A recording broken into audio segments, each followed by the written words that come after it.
సమాచారం కోసం 95 న్యూస్ ఇప్పుడు యాప్ లో మీ ముందుకు వచ్చింది. వెంటనే డౌన్లోడ్ చేసుకుని న్యూస్ అప్డేట్ తెలుసుకోండి. ప్రతి క్షణం ప్రజాక్షేమం కోసం.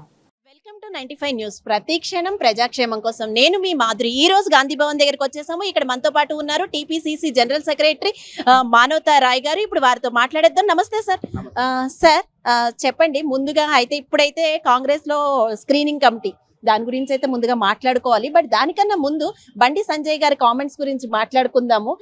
అంటే కాంగ్రెస్ టికెట్స్ అన్ని కూడా ప్రగతి భవన్ లో ఉన్నాయి, కేసీఆర్ సైన్ చేస్తేనే అవి వస్తాయి అని. అసలు దాని గురించి ఏమంటారు మీరు? ఇప్పుడు బండి సంజయ్ అనేటోడు కళ్ళు దాగిన కోతి కొబ్బరి చెప్పిస్తే ఏం చేస్తుంది?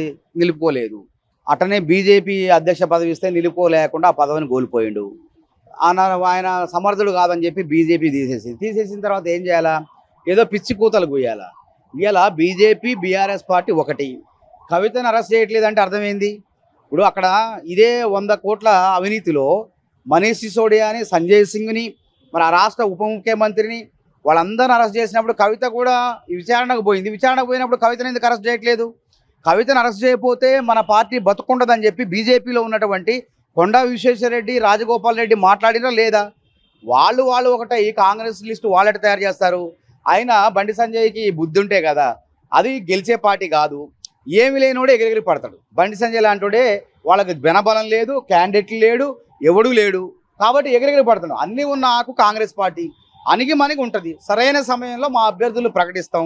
కేసీఆర్ని ఓడించే పార్టీ కాంగ్రెస్ పార్టీ అని ఇప్పటికే నిర్ధారణ అయిపోయింది. కాబట్టి ఈ విధంగా తప్పుడు కూతలు కూసి ప్రజల్లో ఆలోచన సరళి మార్చాలి అని ఆయన అనుకుంటాడు. ఈ బండి సంజయ్ అనేటోడు ఒక పాన్ పరాగ్ గాడు. వాని మాటలకు అసలు విలువే ఉండదని చెప్పి మేము నమ్ముతున్నాం. అంటే ఇప్పుడు యాక్చువల్ గా స్క్రీనింగ్ కమిటీ గురించి చెప్పండి సార్. 60 నుంచి 70 వరకు లిస్టు తయారైంది అని అంటున్నారు. అది ఎంతవరకు నిజం? ఇందులో మళ్ళీ బీసీల గురించి మాట్లాడుకుంటే యాక్చువల్ గా బీసీలకి ఎన్ని సీట్లు వస్తాయి అనుకుంటున్నారు? వాళ్ళైతే 34 నుంచి 42 వరకు ఎక్స్పెక్ట్ చేస్తున్నారు. మీరు ఎన్ని వస్తాయి అనుకుంటున్నారు? ఇప్పుడు గతంలో 32 సీట్లు ఇచ్చినాం బీసీలకి సీట్లు ఇవ్వటమే కాదు, సముచిత స్థానం ఇవ్వాలి. కీలకమైన ప్రాధాన్యమైన స్థానాలు ఇవ్వాలని కాంగ్రెస్ పార్టీ అనుకుంటుంది. ఇప్పుడు కర్ణాటకలో ముఖ్యమంత్రిని బీసీని చేసింది, హిమాచల్ ప్రదేశ్లో ముఖ్యమంత్రిని బీసీని చేసింది, మన రాజస్థాన్లో కూడా అశోక్ గెహ్లోట్ బీసీనే, ఛత్తీస్గఢ్ ఇక్కడ ఎక్కడ చూసినా బీసీలకి రాజ్యాధికారం అప్పచెప్తుంది కాంగ్రెస్ పార్టీ. అట్లాంటప్పుడు ఈ 1-2 ఎమ్మెల్యే టికెట్లకు కాంగ్రెస్ పార్టీ ఇవ్వలేదను, లేకపోతే బీసీలు అనుకోవద్దు. బీసీలకు అసలు అత్యున్నతమైన పదవులు ఇచ్చింది కాంగ్రెస్ పార్టీ. మల్లికార్జున్ గారిని పీసీసీ ప్రెసిడెంట్ చేసింది ఉమ్మడి రాష్ట్రంలో. తెలంగాణ వచ్చిన తర్వాత పొన్నాల లక్ష్మయ్య గారిని పీసీసీ అధ్యక్షుడిని చేసింది, డి శ్రీనివాస్ గారిని చేసింది, అదేవిధంగా కేశవరావు గారిని చేసింది.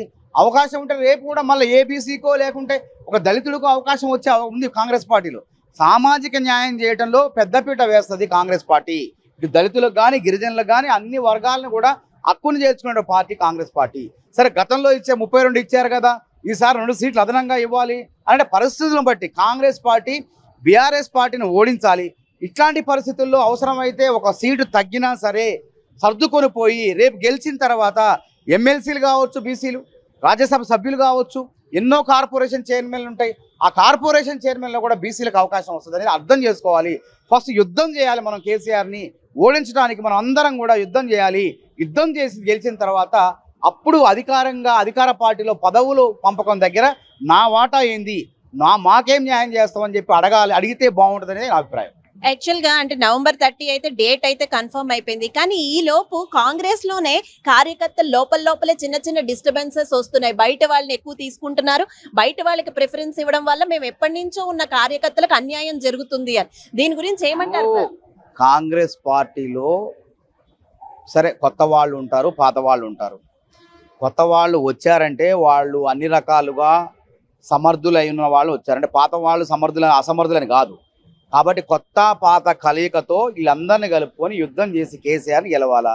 ఒక్కోసారి టికెట్లు అనేవి కూడా సర్వేల ఆధారంగా ప్రజాదరణ ప్రకారం వస్తుంది. ఒకవేళ పాత ఆయన ప్రజాదరణ ఉందంటే పాత ఆయనకే టికెట్ వస్తుంది. కొత్తగా వచ్చిన ఆయనకు ప్రజాదరణ ఎక్కువగా ఉందంటే పాత ఆయన కన్నా. అంటే సార్ కాంగ్రెస్ లో యాక్చువల్ గా సమర్థత కన్నా ఎక్కువ యాక్చువల్ గా ఎవడు ఎక్కువ డబ్బులు ఇస్తే వాళ్ళకి టికెట్లు ఇస్తున్నారు అని పార్టీలు ప్రజలు కూడా చిన్న ఆరోపణ చేస్తున్నారు. కాంగ్రెస్ పార్టీ సామాన్యులకే అందరాలు ఎక్కిస్తుంది. నేను ఉదాహరణతో చెప్తా. దామోదరం సంజీవయ్యని ముఖ్యమంత్రి చేసింది. సంజీవయ్య ఒక పేదవాడు, ఒక దళితుడు, చనిపోయినప్పుడు ఇల్లు కూడా లేదు ఆయనకి. అదేవిధంగా కామరాజ్ నాడర్ తమిళనాడులో ఆయన చనిపోయేటప్పుడు 137 రూపాయలు మాత్రమే ఆయన ఖాతాలో ఉన్నాయి. కాంగ్రెస్ పార్టీ ఇప్పటికి కూడా నిజాయితీ పరులైనటువంటి నాయకులు ఉన్నారు. కాంగ్రెస్ పార్టీ వాళ్ళని అందరాలు ఎక్కించింది. ఏకే ఆంటోనీ లాంటి వాళ్ళు సాదాసీనమైన లైఫ్. కాంగ్రెస్ పార్టీలో అపర కుబేర్లు ఉంటారు, సామాన్యులు ఉంటారు. అందరినీ కలగలిపి వాళ్ళకి అవకాశాలు ఇచ్చేటువంటి పార్టీ కాంగ్రెస్ పార్టీ. కాబట్టి డబ్బులున్న వాళ్ళకే పదవులు ఇస్తుంది అనుకోవడం పిచ్చి మూర్ఖత్వం ఆలోచన. ఇలా జాతీయ ప్రధాన కార్యదర్శులు ఎంతమంది కుబేరున్నారు చూడండి. మామూలు వ్యక్తులు పార్టీ కోసం జీవితాలను ధారపోసిన వాళ్ళకి అవకాశం వస్తుంది. అదేవిధంగా అందులో పార్టీ నడవాలి కాబట్టి కొద్దిమంది ఎవరో ఒక్కళ్ళో ఇద్దరో మరి ఉన్నటువంటి వాళ్ళ యొక్క సేవలు పార్టీ తీసుకుంటారు తప్ప అచ్చంగా డబ్బున్న వాళ్ళకి అవకాశాలు ఇవ్వదు కాంగ్రెస్. అంటే కేటీఆర్ గారు అంటుంటది ఏంటంటే నోటుకి ఓటు అప్పట్లో, ఇప్పుడైతే నోటుకి సీట్ అట. సో మీరేమంటారు? ఇప్పుడు ఓటము భయంతో కేటీఆర్ ఏది పడితే అది మాట్లాడుతాడు. అర్థమైపోయింది తెలంగాణలో ప్రజల నాడి అర్థమైపోయింది. నాడి అర్థమైపోయేసరికి ఏం చేయాలో జీర్ణం కాక ఇష్టం వచ్చినట్టు పైత్యం మాటలు మాట్లాడతాడు కేటీఆర్. ఇప్పుడు నువ్వు ఓటుకు నోటు అనేది ప్రజల ధనం కొల్లగొట్టిన కేసు కాదు. అది ఏ ప్రజల యొక్క ప్రజాధనాన్ని జేబులో వేసుకోలే. ఎలక్షన్లప్పుడు ఆయన ఏదో చేసిందని చెప్పేసి ఇంకా నిరూపణ కాలే అది. కాబట్టి మీ చెల్లి 100 కోట్ల లిక్కర్ స్కామ్లో ఉన్నది. అక్కడ ఢిల్లీ ప్రజల యొక్క 100 కోట్ల ప్రజాధనం నీ చెల్లి జేబులోకి పోయింది. దాని గురించి మాట్లాడు. నువ్వు ఓటుకు నోటు గురించి ఎందుకు మాట్లాడతావు?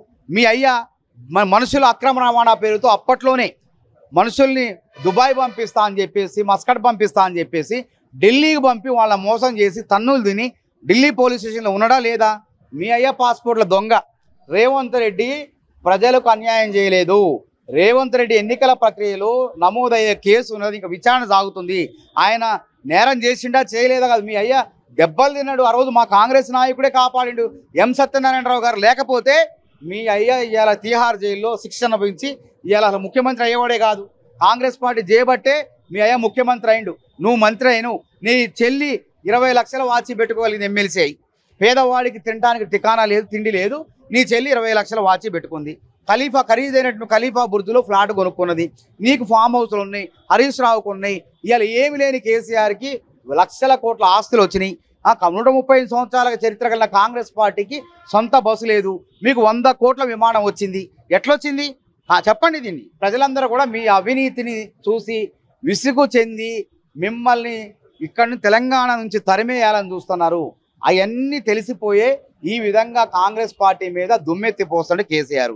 చివరిగా బస్సు యాత్ర ఎలా ఉండబోతోంది? బస్సు యాత్ర, పాదయాత్ర ఏది ఏంటి దాని గురించి? దాని మీద ఇంకా సరైనటువంటి నిర్ణయం చేయలేదు. ఏదేమైనప్పటికీ బస్సు యాత్ర, పాదయాత్ర, ఏ పాదయాత్ర అంటే టైం లేదు కాబట్టి బస్సు యాత్రే ఉంటుంది. తప్పకుండా ప్రజలందరూ కూడా పార్లమెంటు పరిధిలో పెడతారా లేకపోతే ఏ విధంగా అనేది ఇంకా కార్యాచరణ కొనసాగుతుంది. Okay, thank you so much.